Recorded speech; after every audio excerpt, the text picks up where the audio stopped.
Hello friends, నేను ఈరోజు మీకు 9th class first chapter real numbers exercise 1.1 కీ చూపించబోతున్నాను.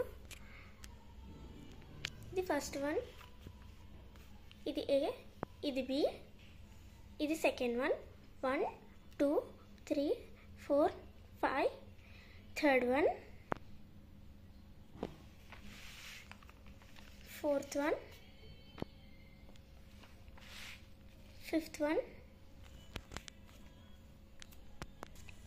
sixth bit second one, seventh bit first one, second one, third one, fourth one, eighth bit first one, continuation, eighth bit second one, eighth bit third one, backside continuation, ide continuation, eighth one fourth, eighth bit fourth one, ninth bit first one, third one, fourth one. అంతే friend. So video నచ్చితే please like, share and subscribe.